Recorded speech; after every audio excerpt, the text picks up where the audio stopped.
താങ്കളൊരു air conditioner വാങ്ങാൻ ഉദ്ദേശിക്കുന്നുണ്ടോ? എങ്കിൽ എൻ്റെ വീഡിയോ ഒന്ന് കാണും. ചൂടിനെ പ്രതിരോധിക്കുന്നതിനുള്ള എൻ്റെ കയ്യിലുള്ള അവസാനത്തെ വിദ്യയാണ് ഇന്ന് ഞാൻ നിങ്ങൾക്ക് പരിചയപ്പെടുത്തുന്നത്. അതിനു മുമ്പ് താങ്കൾ ആദ്യമായാണ് എൻ്റെ വീഡിയോ കാണുന്നതെങ്കിൽ വീഡിയോക്ക് താഴെയുള്ള ചുവന്ന സബ്സ്ക്രൈബ് ബട്ടൺ പ്രസ് ചെയ്യുക. നമുക്ക് നേരെ വീഡിയോയിലേക്ക് പോകാം. ഒരു വൃത്തിയുള്ള അറ്റാച്ച്ഡ് ബാത്റൂം ഉണ്ടെങ്കിൽ നമുക്കിത് സിമ്പിളായി തീർക്കാം. ഇതിന് നമുക്ക് ആവശ്യമുള്ളത് ഇതുപോലുള്ള ഒരു നെറ്റിൻ്റെ പീസാണ്. ഇത് ഹാർഡ്വെയർ ഷോപ്പിലൊക്കെ വാങ്ങാൻ കിട്ടുന്നതാണ്. ഇതെങ്ങനെയാണ് ചെയ്യുന്നതെന്ന് നമുക്ക് നോക്കാം. ആദ്യം നിങ്ങളുടെ ബാത്റൂമിൻ്റെ ഓപ്പോസിറ്റുള്ള ജനലിൻ്റെ നടുവിലുള്ള ജനൽ പൊളിയിൽ അതിൻ്റെ ഗ്ലാസ്സിന് ഒരു ഹോൾ ഉണ്ടാക്കണം. ഞാൻ ഓൾറെഡി ഇതിനൊരു ഹോൾ ഇട്ട് വെച്ചിട്ടുണ്ട്. അത് സ്ക്വയറായോ റൗണ്ടായോ നിങ്ങൾക്ക് ചെയ്യാവുന്നതാണ്. ഞാനിതിന് റൗണ്ടിലൊരു ചെറിയ ഹോൾ ഇട്ട് വെച്ചിട്ടുണ്ട്.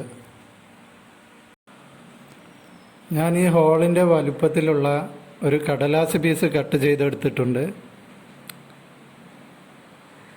ഇതിൻ്റെ അളവിൽ നമുക്ക് ഈ നെറ്റിനെ ഒന്ന് കട്ട് ചെയ്യേണ്ട ആവശ്യമുണ്ട്. അതിനെ നെറ്റിൻ്റെ സെൻറ്ററിലായി 4 ഭാഗത്തും ഇതുപോലെ കട്ട് ചെയ്യുക.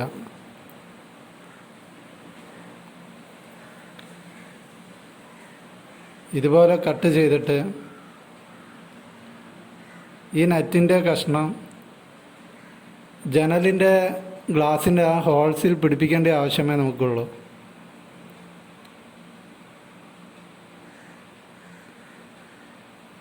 ഇതുപോലെ ഈ നെറ്റ് ഗ്ലാസ്സിൽ പിടിപ്പിക്കുക.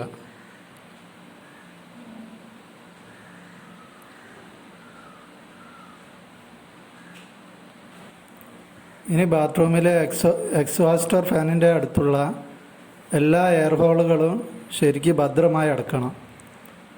ഇതുപോലെ ജനലടച്ചതിന് ശേഷം മുകളിലുള്ള ആ ചെറിയ ഗ്യാപ്പും ഞാനൊരു തെർമോക്കോൾ കൊണ്ട് അടച്ചിട്ടുണ്ട്.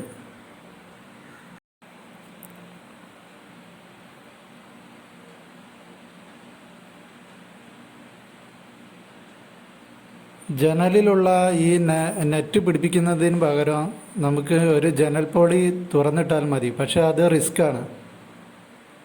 എന്തെങ്കിലും ഏജന്തുക്കൾ അകത്ത് കടക്കാനുള്ള സാധ്യതയുള്ളതുകൊണ്ട് അത് ഞാൻ സജസ്റ്റ് ചെയ്യുന്നില്ല. അതിന് പകരമാണ് ജനൽ പോളിയിൽ ഒരു ഹോൾ ഇടുന്നത്.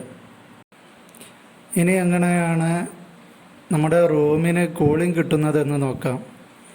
ആദ്യം എക്സ്ഹോസ്റ്റർ ഫാൻ ഓൺ ചെയ്യണം. ഇപ്പോൾ എക്സ്ഹോസ്റ്റർ ഫാൻ ഓണാക്കിയിട്ടുണ്ട്. ഇപ്പോൾ റൂമിലെ വായു എക്സ്ഹോസ്റ്ററിലൂടെ പുറത്തു പോകുന്നു. ഈ സമയം നമ്മുടെ നെറ്റിനുള്ളിലൂടെ പുറത്തുള്ള തണുത്ത വായു അകത്തേക്ക് കിടക്കുന്നു. ഇതിൻ്റെ കൂടെ നമ്മൾ സീലിംഗ് ഫാൻ കൂടെ ഓൺ ചെയ്താൽ ഈ പുറത്തു നിന്ന് വരുന്ന വായു റൂമിലാകെ വ്യാപിക്കും. ഇതൊരു നേരത്തെ തണുത്ത പുറത്തുള്ള അന്തരീക്ഷം തന്നെ നമുക്ക് റൂമിലും അനുഭവപ്പെടും. എൻ്റെ നേരത്തെയുള്ള 2 വീഡിയോകളിൽ ഞാൻ റൂമിലെ ചൂട് കുറയ്ക്കുന്നതിനുള്ള വിദ്യകൾ പറഞ്ഞിട്ടുണ്ട്. അതിൻ്റെ കൂടെ നിങ്ങൾ ഈ വർക്ക് കൂടെ ചെയ്യുകയാണെങ്കിൽ ഒരു എയർ കണ്ടീഷണറിൻ്റെ ആവശ്യമില്ലാതെ നിങ്ങൾക്ക് റൂമിൽ സ്വസ്ഥമായി ഉറങ്ങാൻ സാധിക്കും.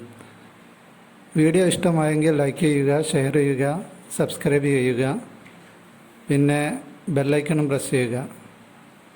അടുത്ത വീഡിയോയിൽ കാണാം. നന്ദി, നമസ്കാരം.